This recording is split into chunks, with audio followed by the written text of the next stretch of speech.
Thank you for coming. My name is Constable Ted Dongelmans. I know probably 99% of you guys by now, at least by face. I'm here to talk to you guys about drugs again today. Most of you, I think, should have seen an opioid presentation by me last year. We are going to touch on opioids again today because they are scary. Okay? And that is one of the driving reasons that I'm here talking to you guys today. The other side that we're looking at is the cannabis laws, because our culture is, Canadians are in a culture shift right now with regards to cannabis. Okay? I want to make sure that you guys are informed on the laws and what we're looking at currently. I give this presentation with a caveat. Okay? I'm not a drug expert. Okay? If I have an answer, I will give it to you. If I don't have an answer, I will find out for you. Okay? There's two distinct presentations here, and you guys, since you came last, you can sit right up in the front here. Hi, welcome. Okay, but I'm not a drug expert. Okay, we have in the OPP people that know a lot more about drugs than I do. I'm the school resource officer, so. I have a good working knowledge of it. If I don't have an answer for you, I will get it. You guys, right up there, my friends. Okay? The other caveat that I have is that the cannabis stuff is being worked on as we speak. Okay? Yes, we have new federal legislation for the Cannabis Act. Okay? We also have new provincial legislation, the Cannabis Control Act of Ontario, and as a result of those, a bunch of other laws have changed. The Criminal Code, Highway Traffic Act, Smoke-Free Ontario Act, a bunch of other things have changed and are still changing. Okay? This is going to be, like I said, it's a cultural shift, so there's going to be changes over the next couple of years while we get comfortable with the way that people are using cannabis in our society. Okay?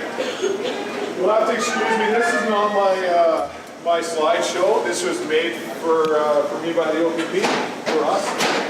So I'm going to follow along with the paper. And then some of it I'm going to skip through rather quickly. At the end of this, which will be about 30 minutes hopefully, we'll do a bit of a Q&A, and then we'll start another presentation on opioids, and then we'll do a Q&A at the end of that. If at any time you have something that you want to address, then you can certainly put your hand up and I can try to address it. Okay? At the time. Okay? Okay. Flip over there a couple. Okay, so I'll back one. So this is what the topics that we're going to cover off today. The legalization, obviously, the offenses. Youth and cannabis, that's the one that's applicable, most applicable to you guys. Health effects a little bit, and then driving. We're going to spend a little bit of time on that one. We've got some guests today that are going to introduce themselves with regards to that one as well. And then cannabis and the border. Okay? Okay, so cannabis, what is it? How do you use cannabis? Somebody's got it. You guys have to participate because, yeah, you're smoking, right? What do you smoke? The bud, right? Okay, how else do you take it? Cannabis. You eat it, okay? So there are edible products that you can make from cannabis. How else? Yeah, you can smoke it, the oil, a concentrate, okay, of the THC derived from the cannabis plant. How else?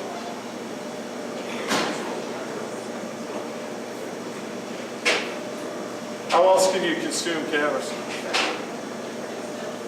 Yep, you can. They produce legally. They produce pills with CBD and THC that you can produce, and you can also you can get them illicitly too.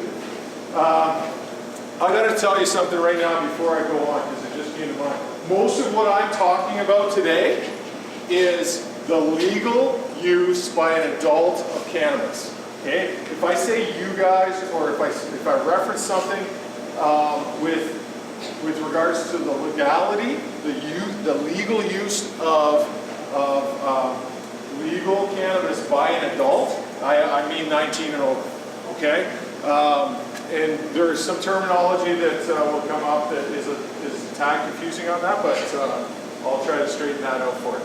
Okay, you can see 19 plus.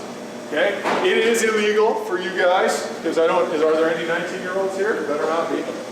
Okay, you guys are grade 11s? Yes? Okay, so 19 plus. Okay, we're going to get into the laws a little bit later, but that is the legal framework that's set out by the Ontario Cannabis Control Act. Okay, so you need to be 19 to purchase, possess, share, or use. Yeah, we'll get to the landmarks in a minute. Okay, so this is the legal amount that an adult can have in public. Okay, the equivalent of 30 grams of dried cannabis. Okay, under the federal act, these are the equivalents to 30 grams of dried cannabis. So 150 grams of fresh, 450 grams of edibles, 2,100 grams of liquid, or 7.5 grams of a concentrate of 30 seeds. Okay, that's what an adult can legally have in their possession in public. Consumption. Okay, just leave it there for a second. Where? This is a good question because this changed the law. What day did cannabis become legal in Canada? October 17th. What day did the law change in Ontario? October 18th. Okay. October 17th was the Ontario Cannabis Act came into proclamation. The 18th it was changed. Okay. So these things are going to be evolving as we go forward. Okay. So but this is the most current information that we have. Where can you use cannabis if you're an adult legally for recreation? Where can you use cannabis?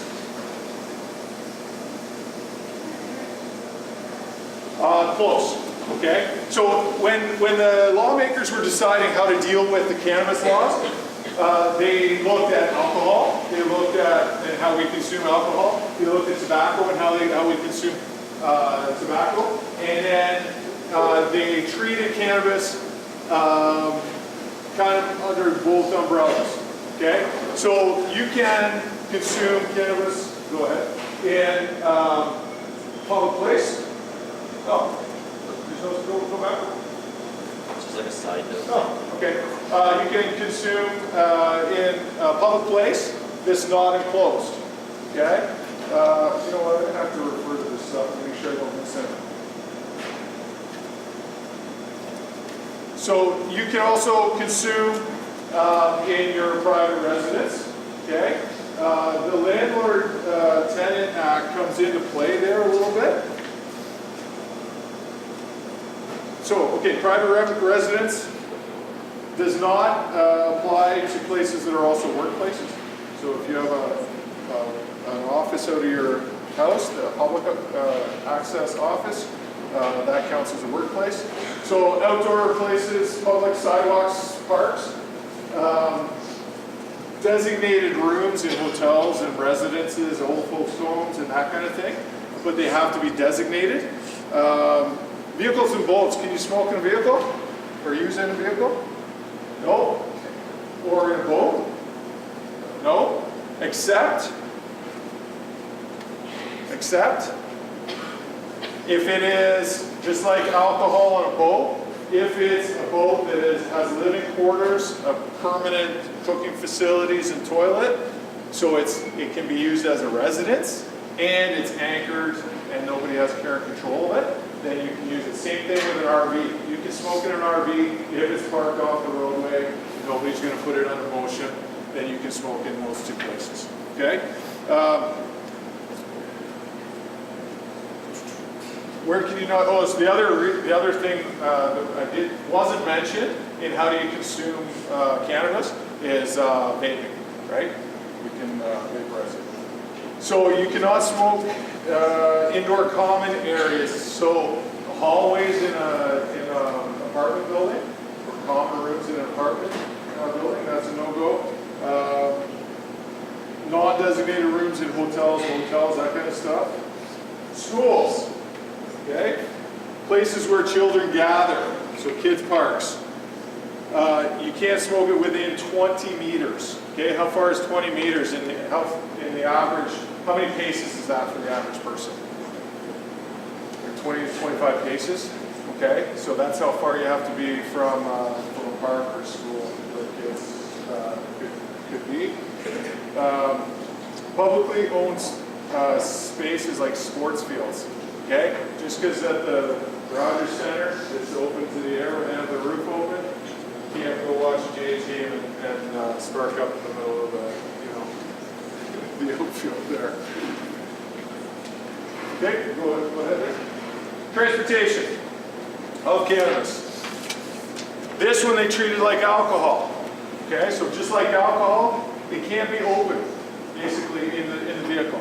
So if it is in its original packaging and it's sealed, it hasn't been opened yet, it can basically be anywhere in the car. If it is opened at all, then it has to be secured inside a bag that's not accessible, like a duffel bag or a backpack or whatever, and somewhere in the car where it's not accessible to the driver or the occupants where they can give it to the driver. Okay?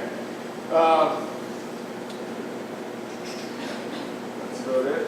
Yeah, there's 30 grams of cannabis. If nobody knew that, that's about the size of your fist. So a Ziploc bag of cannabis is 30 grams, and that's how much you can have in public as an adult in Ontario. Okay, production. The important one here, because I hope that none of you guys are involved in the production of cannabis, because it's illegal for you guys. Okay. It is legal to make the edibles yourself. If they're derived from legally obtained cannabis through the cannabis online store that they currently have. As an adult, you can make edibles and concentrates yourself. The one caveat to that is no organic solvents. So and this is interesting because we had a house blow up in Aurelia here a bunch of years ago. Big deal in the news. Big deal for the drug dealers that we busted as a result.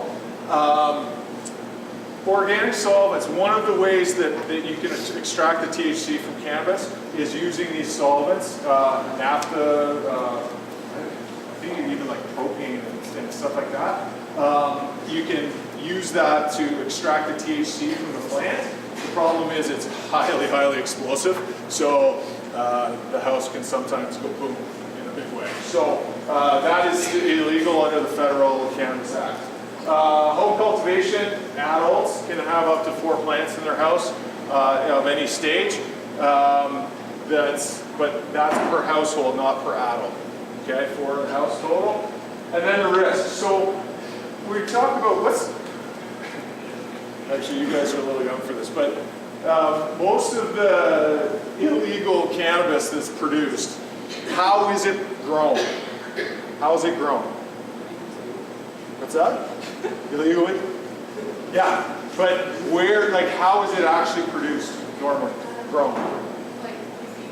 Yeah, UV hydroponics, right? So it's not usually seeds that are thrown out in the back 40 and growing amongst the corn, right? And although we do find that, but most of the cannabis is actually produced very scientifically inside, in residences and buildings, and hydroponically with a bunch of UV lights, right? Grow lamps. So there are some very, very big risks with regards to that. One of the big concerns is that with a lot of people having the capability now to legally do it in their house, the UV that's emitted from those things can be potentially dangerous. Electrical issues, right? Because the heat and the electricity that are pumped through those things for long periods of the day can be dangerous. Pesticides that are dangerous. And indoor air quality. I don't know, a lot of these indoor grows, the illegal indoor grows that we've busted over the years, they're in high-end houses in really nice neighborhoods, right? Well, those houses basically have to be gutted or demolished after we find these big grows because of the moisture in the air that create funguses and molds and stuff.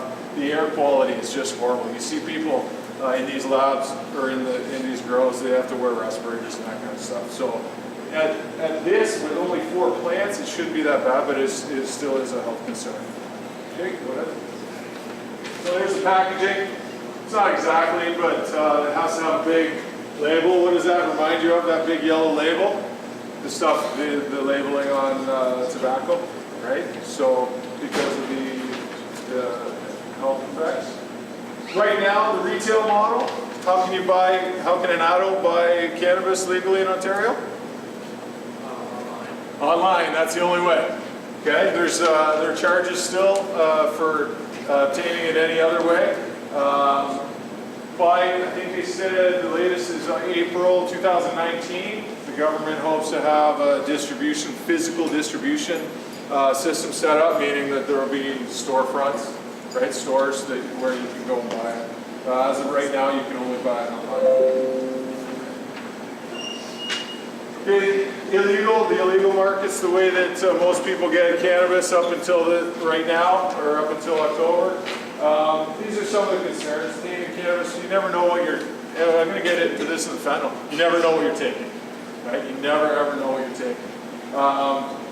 The possession, sale, and distribution are all still illegal, and importing and exporting is still, of any cannabis at all, is still illegal. Okay? All right, so here it's important to understand there are laws that are federal, okay? So there's a federal law which has replaced the cannabis. Cannabis used to fall under the CDSA, Controlled Drugs and Substances Act. Now it's its own act, the Federal Cannabis Act. It's so those are big charges, right? It's akin to the Criminal Code of Canada. Okay, same kind of level. We also have an Ontario Cannabis Act, a Cannabis Control Act. So those are provincial offenses. Okay, much like the Highway Traffic Act is a provincial offense. So some of the fines or some of the offenses you can get a set fine for, right? What's interesting is, depending what you're doing, you could be violating both acts. So in some circumstances, police have to make a choice of whether they're going to proceed by the federal charge or by the provincial charge. Okay. So the federal charge, you can possess up to 30 grams. Or sorry, the Federal Cannabis Act, you can possess up to 30. You can't sell it or distribute it. You can only have 4 plants in your household. You can't alter it using organic solvents. We've covered all this. And you can't use a youth to commit any of these offenses. Okay? Under the federal act. And of course you can't import or export it. Okay, look. So under the Ontario Cannabis Control Act, okay? Now, and the legal age under the federal act is 18 years old. Okay, it's the provincial act that sets it at 19. So in Ontario, it's an offense to sell it to anybody under 25 without asking for ID, right? You can't distribute it to an intoxicated person. Okay, intoxicated by alcohol, drug, or anything else. You can't have care control of the vehicle or boat. Okay, with the cannabis open, and then it's still there's charges for the illicit purchase of cannabis through from a local drug dealer. Okay, so now here's the important one for you. You can't touch it, you can't sell it, you can't use it, you can't purchase it, distribute it, attempt to purchase it, cultivate it, or harvest it. Okay, it's an offense under the Ontario Cannabis Control Act. Now the set fines for those, you get a ticket. Here's your ticket.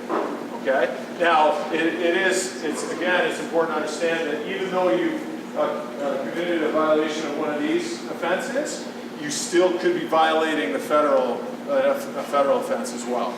Okay. Go ahead. Health effects. They gloss over a lot of the health effects. This is what I wanted to concentrate for you guys on. Here's the thing: there's not enough empirical data. There haven't been enough studies on the effects of cannabis on youth to really, for me to stand up here and tell you all of the stuff that will happen to you. And I'm not a health professional. I'm a cop. I'm coming at this from the standpoint of the laws, right? Not the health effects. But here's my biggest, the biggest thing that I can tell you on the health effects is that the earlier you start, the more you use, and the more often you use, the more regular it is, the greater the effects on your brain. The thing that we do know with regards to youth is that your brain develops up to kind of between 23 and 25 years old, and some of the effects, such as affecting your memory, cognitive skills, some of the other things that happen later in your brain's development that surrounding relationship building and that kind of stuff, some of those effects are not reversible, okay? Because your brain has missed the chance to make those connections when it was developing, and it's not reversible, okay? And it all depends on how much you use, how early you start, how much you use, and how often, okay? There's a little video here. Just click right on the middle of it there. It should start up.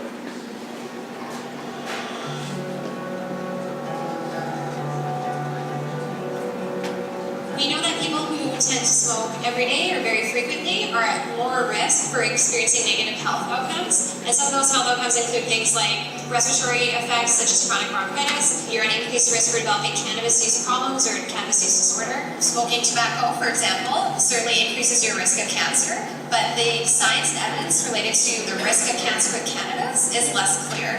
Definitely, if someone has been using for a long period of time, with a high amount of cannabis use, it can have negative consequences psychologically, as well as in other areas as well, such as mental health and cognition. There's a number of strategies you can take to reduce your risk while you're using cannabis. It's best to avoid mixing it with alcohol or with other drugs. You should never drive after consuming cannabis. Cannabis has several hundred different compounds in them, and two of the better understood are THC and CBD.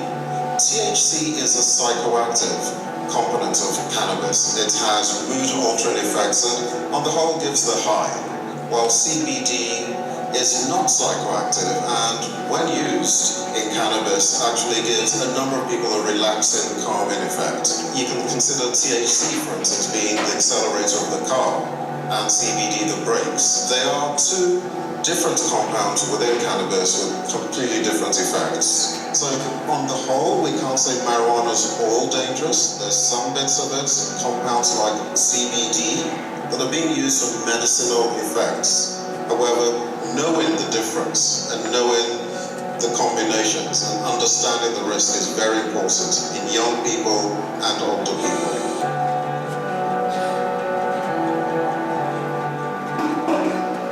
Nature is full of plants that contain compounds that can be quite dangerous if they're not used carefully or properly or depending on dose. Cannabis is no different. It does have risks associated with it. We know that when people are smoking cannabis, that there are implications for their lung health, similarly to tobacco smoke. Cannabis contains compounds which can affect mental health, can affect physical health in very important ways, depending on how you use it, when you use it, how old you are when you use it. So just because it's natural doesn't necessarily mean that it's safe. The risk of becoming addicted to cannabis will depend on your age. So in a younger person, dependent on cannabis, it could affect education, going to school, relationship with friends and family, and major developmental years. One of them is tolerance, so feeling the need to take greater amounts of cannabis to feel the euphoric feelings that you usually feel. So there are definitely mental as well as physical symptoms associated with the cannabis addiction. 1 out of 11 people actually become dependent or abuse that substance. There's a number of characteristics of being addicted. For example, people will start losing control over the substance use, using more than they want, not being able to stop the substance, and overall basically just a lack or a difficulty to really stop using and keeping control over the substance use. Now, when we are addicted to cannabis, we may spend a lot of time using it, seeking it, buying it. So dependence on cannabis and different stages of life can have different effects.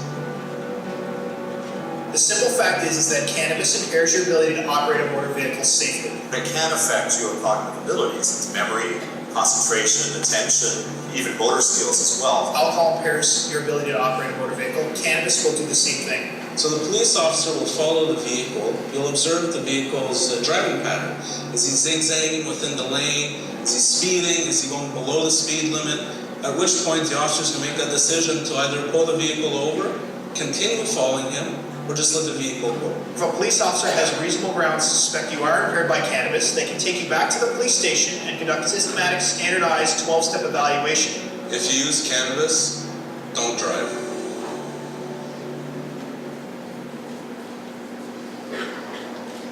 Okay.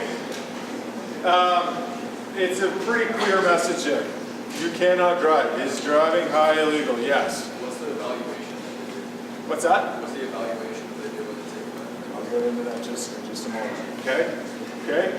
Driving while under the influence of drugs is impaired driving. Okay?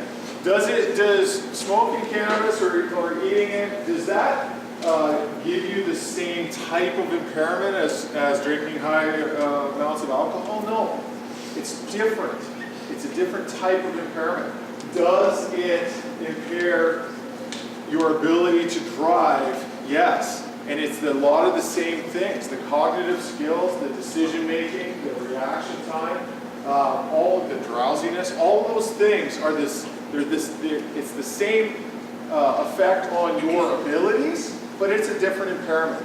Okay? And because of that, there's a conception, there's a perception that it's not as bad. Okay, it's not as bad. Well, guess what? It is highly illegal and it is highly dangerous, and you're going to see, we've already had a couple big crashes in the media that are blamed on driving high under the influence of cannabis. Okay, and it's going to be a hot topic for the next foreseeable future. Okay, just don't. Okay, don't drive when you're high. Don't get in a car with somebody that's been smoking. Okay, so there are the criminal code has changed. Okay, with regards to driving offenses. Okay, there's offenses now for they've limited the concentration of THC that can be in the blood. Okay, and then there's another part that's given the police a little bit different authorities to deal with it. Okay, so it's a summary conviction offense. So in Canada, have you guys taken law? So in Canada, there's under the criminal offenses, there's two types: summary and indictable. Okay, much like in the States, in the movies you'll see about felonies and misdemeanors. Okay, more serious criminal offenses, less serious criminal offenses. So summary conviction is a less serious. Indictable is more. So summary conviction offense for impaired driving under drug of 2 nanograms, but less than 5 nanograms of THC per milliliter of blood. Okay, then there's a more serious offense that can be a summary or indictable offense for more than 5 nanograms of THC per milliliter of blood. And then there's another one for alcohol and drug. Okay, so if you have more than 50 milligrams of alcohol per 100 milliliters of blood and 2.5 nanograms of THC per milligram of blood, then that's now a criminal offense as well. What's the limit for alcohol? So for this offense, it's 50. What's the limit for alcohol, straight alcohol? 80? Yeah, 80 or 0.8 or 80 milligrams per 100 milliliters of blood. Okay, what does that mean to us? I have no idea. I can't say if you smoke 2 joints, right? I have no idea. I have no idea. And neither do you guys, and that's the important thing. Just don't do it. Okay? If you want to take that chance, then I'll get into how you're going to be treated if you get caught driving. Okay? The other part of the bill that came into force, change, police now can, we used to have reasonable suspicion to do a roadside test, okay? Meaning we had to have an odor, an emission, open alcohol in the vehicle or something to give us an indication that you have alcohol in your body. Now we don't. We can, if we stop the vehicle legally, then we can make that demand regardless, and the same with the THC. Okay? Impaired driving, it's the same as driving high is the same as driving under the influence of alcohol, right? Driving drunk. Okay? Same, legally, same consequences, same charges. Okay?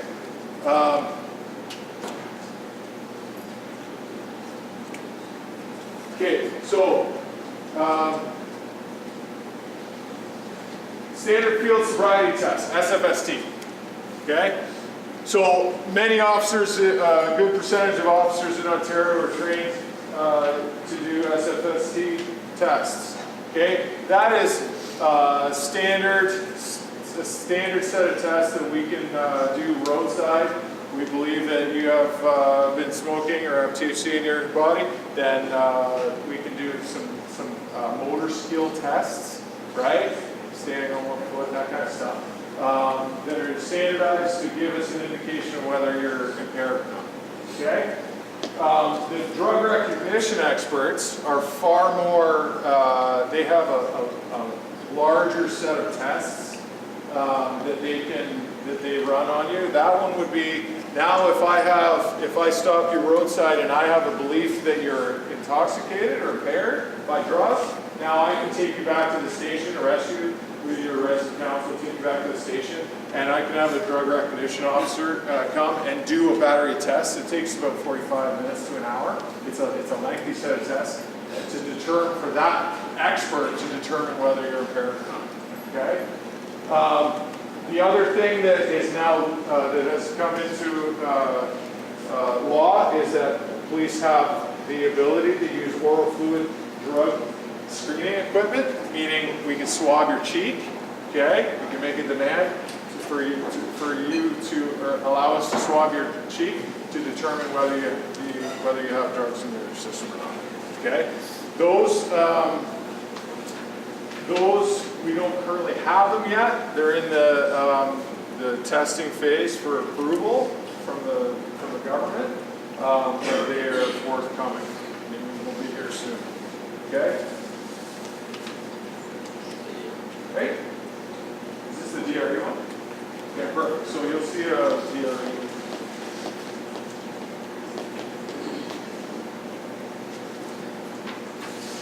Oh, should have that. Oh, sorry. I thought. Sorry. This one we're just going to skip over. Okay. Sorry, there's no video for DRE. The DRE tests, I don't have it here, but I have it in the office. It's like it's legal size paper, two full legal size paper, front and back, of a bunch of comparisons and observations and tests. Okay. Cannabis to the border. You can't take it over the border. This is going to be a problem for Canadians. You pack your stuff to go south. You throw your winter coat in there that you haven't, or your shorts maybe that you haven't worn since the summertime, and you forgot that you left a little baggie of something of cannabis in there, and then you get screened at the airport by the drug dog. It's illegal. Okay, you can't transport it through the borders. You can't possess it at the airport. You can't. Even if you were to fly to somewhere where it is legal, it's still illegal to transport it over the border. Okay, so if you're going to fly from Toronto to Colorado, right, where it's illegal or where it is legal, it's still illegal to transport it. Okay, so you have to be very, very careful with that. Okay. I just wanted to do a quick introduction. I've got a couple of friends here from Georgian College that have done a project. You may have seen this poster up, SAD. It's Students Against Deviant Drivers. So we've got Britt and Jordan that are going to introduce themselves here.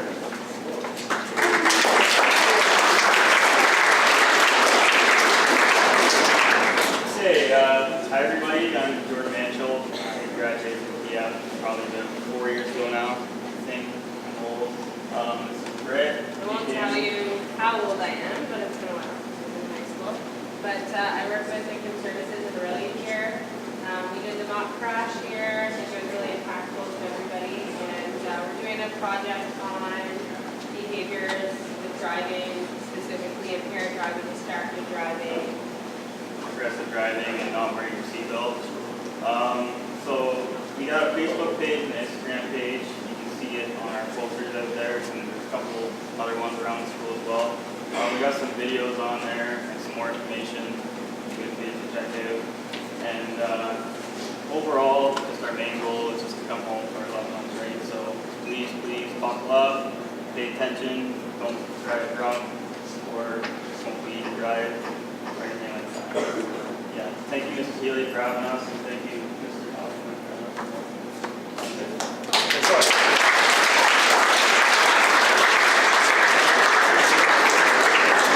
Okay, questions? Questions, comments, concerns regarding cannabis?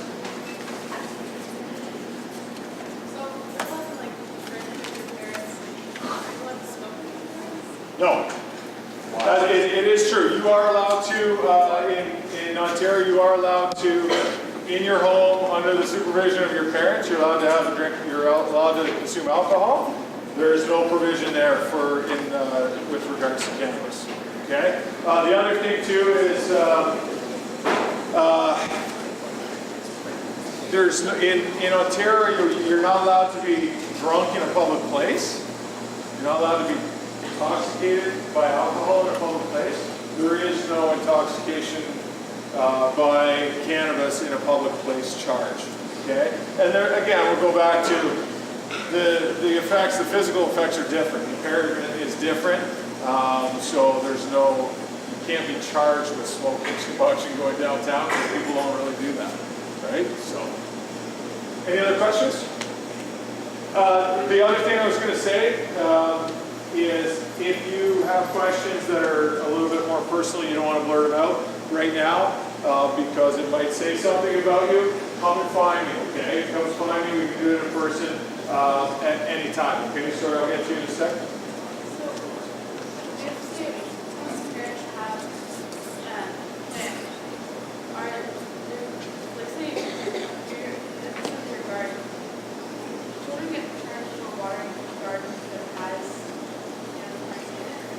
Yeah, so the charge, the provincial charge is that you can't cultivate.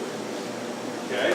So that means that you can't have any part in the growing of that plant. So water would probably be considered. I don't, this is a best guess on my behalf, but anything to do with actually allowing or making that plant grow is illegal. That's the definition of cultivation.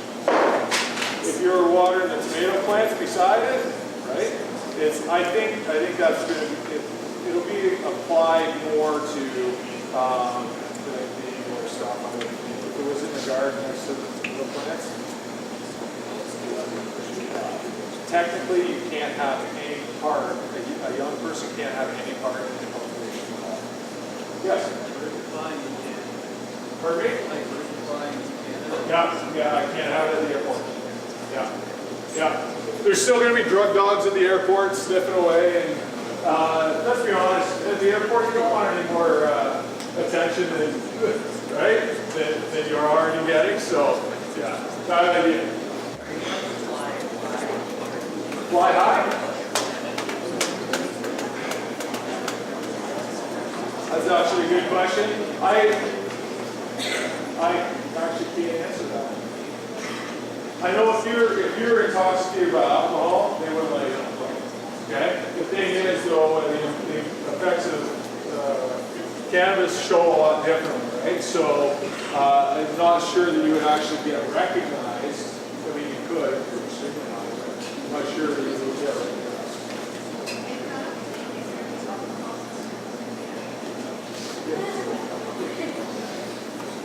Somebody else is waiting here. Yep. You said about being intoxicated by cannabis and alcohol.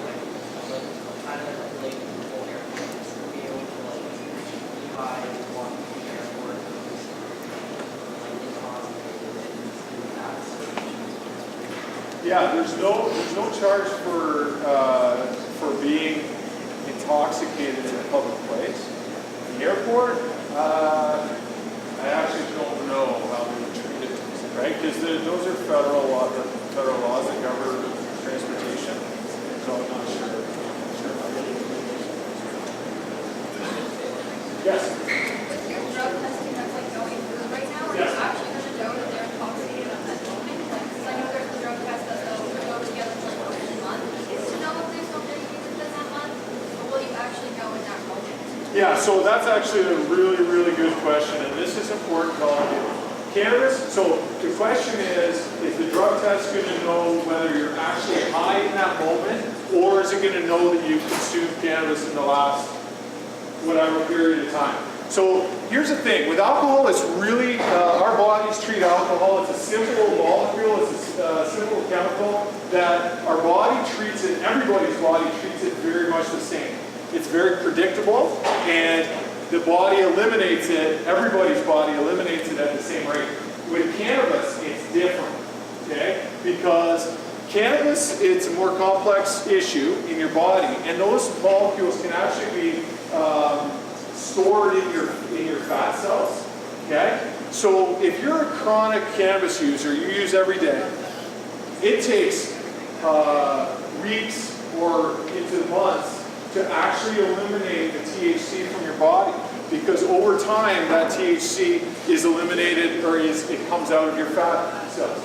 So it drops off fairly quickly. So when you smoke it, you get a high of THC, and then it drops off relatively quickly.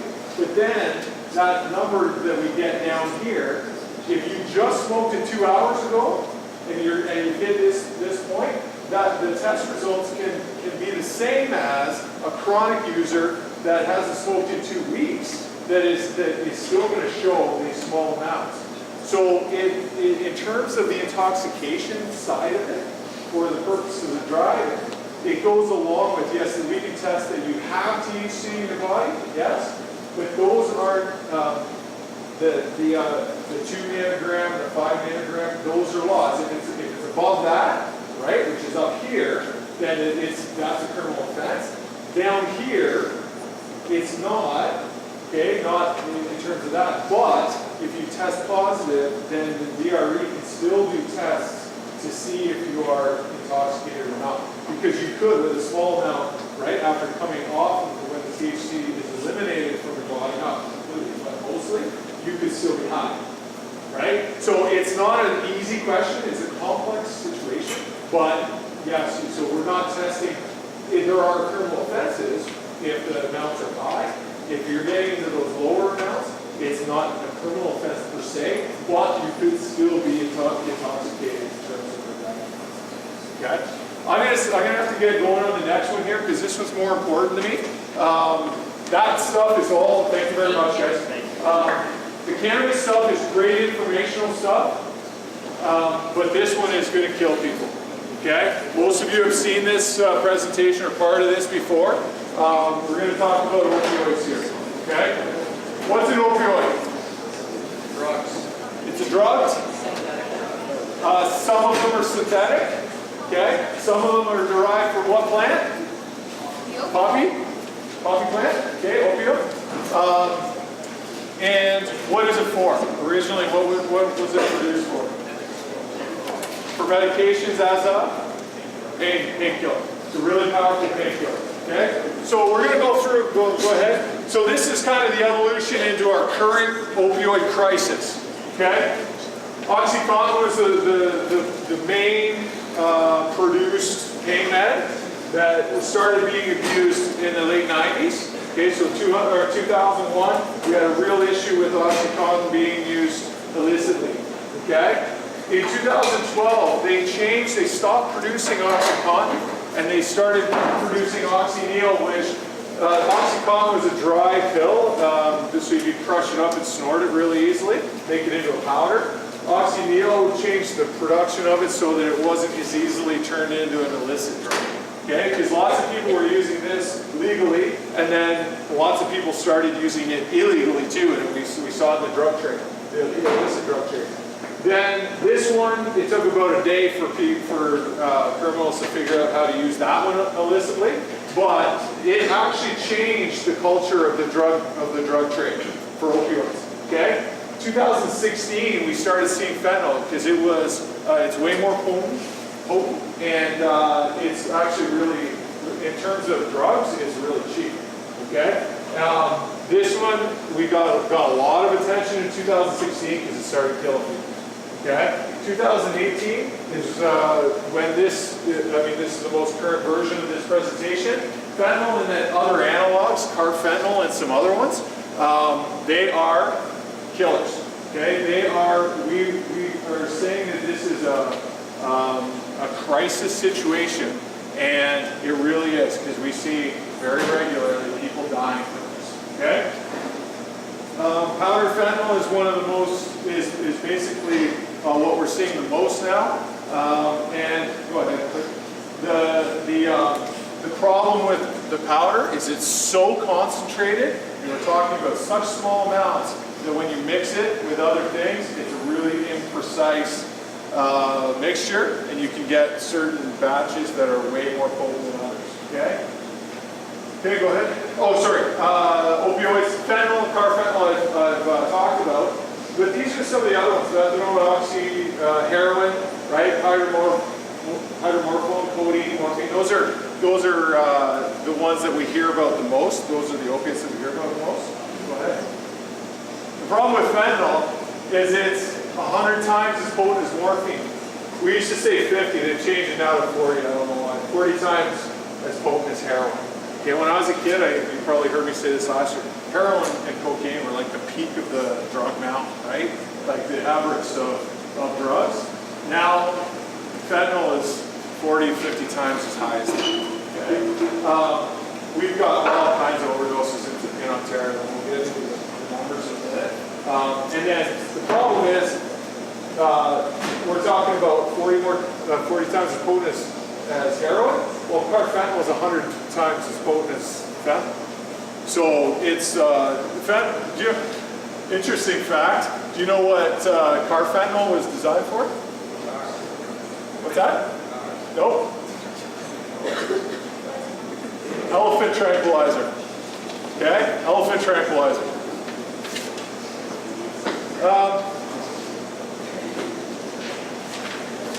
Go ahead. So this is how you see fentanyl or opioids. Okay, pills, syrups, patches, injectable liquids, and then in the drug trade, the illicit drug trade, you see powder, and sometimes it's different colors, pills in different shapes and colors, and then you see pills that are made to look like the pharmaceutical pills that aren't, and then you see it mixed in with the other drugs. Here's the danger. Okay, here's the danger. Somebody that is taking a Xanax, okay, which is a prescribed medication, which gets used a lot in the illicit market, okay? We have, not here in Aurelia, but police have seen Xanax tablets that are fake that have fentanyl in them, okay? Here's the problem. Drug dealers want to make what? Money. Okay? You take a Xanax tablet, you take 50 Xanax tablets. How much would that cost you to buy it on the street? Okay, nominal. But you want to make twice as much as that? You crush them up, you add some other stuff in there, some baby powder, talcum powder, icing sugar, whatever you want, right? To make it a bigger volume. Now what have you done? You've diluted it. Okay? So in order to bump that effect back up, you put a tiny bit of fentanyl in there, and now you've got a drug that you've got twice as much, okay, as you did when you started, and you buy a pill press from China online that has little Xanax written in the thing. You put your powder in there, you press it, and voila, you have a pill that looks exactly like the produced pill, okay, and it's got fentanyl in it. And why is that dangerous? Because fentanyl kills. How much fentanyl does it take to kill you? No. They're saying on here, they'll say 4 grains of salt. Last year I was saying 2 grains of salt. Again, numbers have changed. But the point is, that one Xanax tablet contains enough to kill 100 people. If that was pure fentanyl, that would contain enough to kill 100 or more people. Okay, it's that small an amount. Okay, go ahead.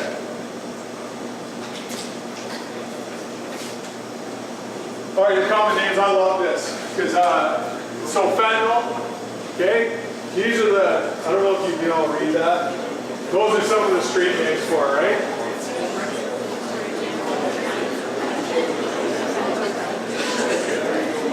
Okay, I love the namings, right?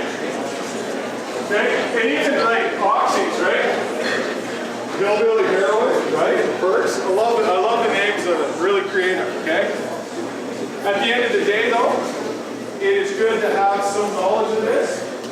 If you're the type of person that might take a pill that your friend gives you, okay, for a reason to escape for a few minutes or to whatever, because you want to experiment, this is what you might hear, and this is what it might be.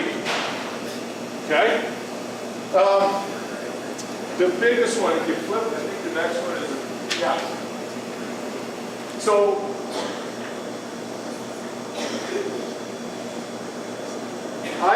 when I do these presentations, you hear me say numerous times, you don't know what you're taking. Okay? You don't know what you're taking. And that is the problem. Even if it's a pill that looks like something that was produced in a factory under government control and sold in a pharmacy, it might not be. Okay? So the prescriptions, and then I'm not going to get into this time the pathways into addiction.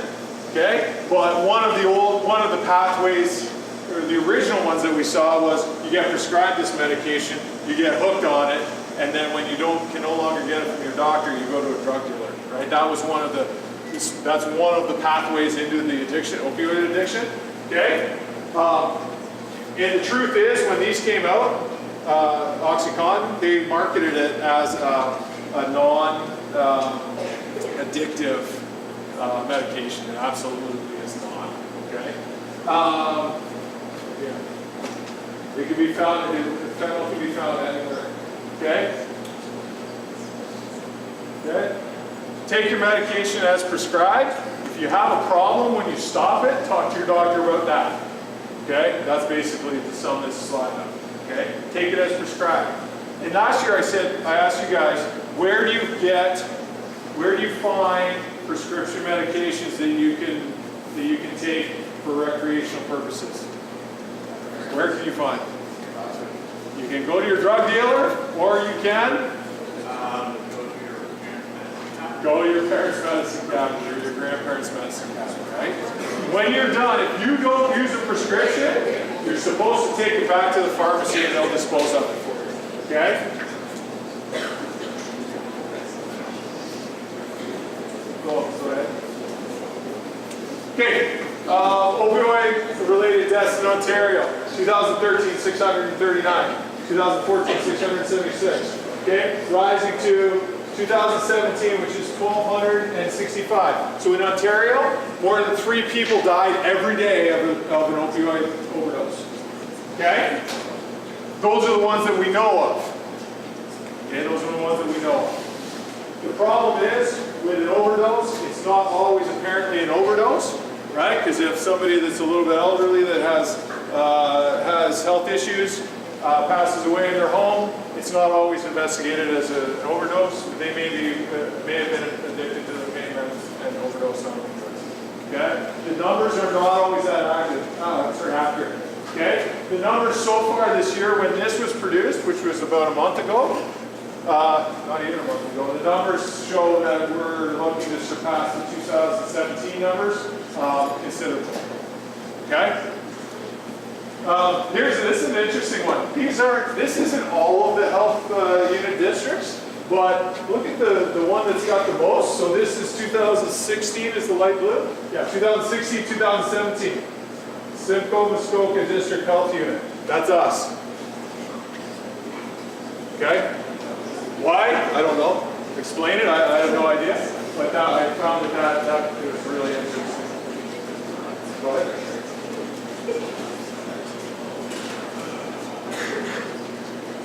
So, abuse, opioid abuse. You see the pinpoint pupils, okay? That's the one that is the dead giveaway for us, okay? What happens when you smoke cannabis? What do your pupils do? Bigger. What happens when you drink alcohol? What do your pupils do? They get bigger. Opioids are exactly the opposite. So if you're looking impaired, it's pretty easy to pick it out, okay? Because you got the pinpoint pupils, okay? Needle marks, scratching. Last year, the presentation that I did last year had some. It was a lot grosser. There was a video of a girl that had this bleeding lesions in her face, that kind of stuff. These are all things that can be indicative of opioid use. Okay. Long sleeve shirts. Why is that? What's that? Yeah, needle marks, right? Yeah. Okay. And then other things that would be indicative of impairment. Okay. Go ahead. Overdose signs. Okay. I'm going to be honest with you. This crisis, this opioid issue, terrifies me. Absolutely terrifies me. Because I believe that at some point in my career, I'm going to respond to a school for an opioid overdose and somebody's going to die. Okay? It terrifies me. Last year, so I sat in, it was first semester last year that I did drug presentations, because between middle of August and the end of September last year, we had something like 30 overdoses in Aurelia in 45 days. Okay? 3 of those people died. Okay? 3 of those people died. The rest lived, which is a good sign because an opioid overdose, okay, if caught in time, okay, we have a very good chance of saving them. Okay? And why is that? Why is that? Oops. All emergency services carry, what's it called? What's that? Yeah, do you know what the product is? Naloxone. Okay? It's a very effective tool that we can use to reverse the effects of opioids. Okay? The problem with this is that drug users think that because they have this, they're safe. Well, guess what? The effects of opioids outlast the effects of this. So this is 60 to 90 minutes, I think. I think there's another slide on it. Okay, but it may not be enough. Okay, so we carry 2 of these, right? All emergency services carry 2 of these. But that may not be enough depending on the level of opioids in your system. Okay? The other thing is, so here are the signs, okay? So it's going to be somebody that's having, it's an obvious medical distress, right? Can't walk, talk, stay awake. Blue lips, small pupils, okay, we talked about that. Cold, clammy skin, dizziness, confusion, and then slow, weak, or no breathing. Okay? Opioid overdose, what does it do to your body? It shuts down your respiratory system. Okay? Or it slows it down so much that your body can't, survive because there's not enough oxygen. Okay? How is that reversed? Okay? CPR and naloxone. Okay? It's also called, we call it Narcan. That's the manufacturer. Okay? Let's go to the next slide there. So, just before you click on that one. So again, opioid overdose. It's very important that people can recognize it because we can save them, right? CPR, okay, and then getting emergency personnel there to issue naloxone if necessary is very, very important. Here's the other thing, that drug users, okay, when they do overdose and they get naloxone, they're awake again, what do? Do they call the police or the ambulance? No. okay? It's still a medical emergency. So if you are ever around when somebody is overdosing, it's a medical emergency, even if they're revived, okay? They still need to be checked out to make sure that they're not in more trouble than they are, okay? Go ahead. If you witness an opioid overdose, don't turn away. Stay and help. Even if you've taken drugs or have some on you, the Good Samaritan law can protect you. You can be the difference between life and death. Call 911 and follow their instructions. Administer naloxone if you have it. Stay until help arrives. The Good Samaritan law can protect you. A message from the Government of Canada. Okay, so that was important. You and your friend are using something that you shouldn't be, and your friend goes into medical distress, what do? You call 911, you help them, and you stay. Okay? Because the problem is, what we actually see is no 911 and somebody runs away because they don't want to get in trouble. The laws are there to protect life. Okay?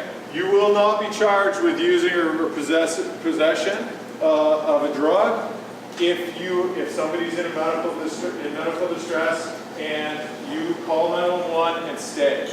Okay, you won't be charged with those. If there's warrants for you and you've murdered somebody in BC, you're still going to get charged with that stuff. But the fact that you're there and you're high and you might have something in your pocket that you shouldn't, okay, you're not going to be charged with that stuff. Okay, that's very important to understand, and that is there to protect life. Okay. Go ahead. Okay, I've already talked about it. Temporarily. Okay, reverses. Yeah, so 30 to 90 minutes. Sorry, 30 to 90 minutes. Naloxone will wear off. The effects of opioids can last a lot longer than that. Okay. So again, I'm a police officer. That's the perspective that I'm bringing this to you from. Okay, there are several pillars that in society that are looking at attacking this opioid crisis. Okay, my perspective is the enforcement side. Okay, so with that, there's lots of training right now. Specifically with naloxone, but there's lots and lots of drug training going on with first responders. These presumptive drug tests, we can now pull out a little baggie and put a little sample in and see if it changes color to know what we're dealing with in the moment. Okay, and that is, again, it's to save lives. Okay, so that has changed recently. We've done a lot of collaboration, okay? The big ones are the health units, right? Look, they would present this from a different perspective, okay? From a health perspective. And then education, that's why I'm here today. So there's lots of things that we are doing. It is still a crisis. Okay? It's still a crisis. Crime Stoppers. Great way to let us know what's going on, and again, you can call Crime Stoppers for any numbers of reasons. You're a victim, you have a friend that needs help, and you don't want to get them in trouble, but you don't want them to know that you're the one that told. Okay, there's tons and tons of reasons to do it. We want to know the way that we can attack this issue specifically is find out who's bringing it in and take care of that from the enforcement side, okay? Because people are making a lot of money off of risking your lives, okay? So that's what this is, and this Crime Stoppers is a great way of telling us anonymously. You don't have to give any personal information at all, and those tips come to the police for investigation, okay? If you have any issues, you come and talk to me. There are tons and tons of resources out there for you. There have been a lot of changes in the healthcare system recently with regards to drug issues. Okay, there is help. If you know somebody, family member, friend, whatever it is, just seek help for them. Okay, they will thank you later. They may not thank you now. Okay? Okay, questions? Again, if it's too personal or if you don't want to ask out loud, you can come and find me. Okay? The key message here is you don't know what you're taking. Okay? You don't know what you're taking. And the small amount as 2 grains of salt of fentanyl can kill you. Okay? And we already discussed that carfentanil is 100 times as potent as that. Okay? It can kill you. Okay? So please, please be very, very, very cautious. Okay? Any questions quickly? Okay, thank you very much, you guys.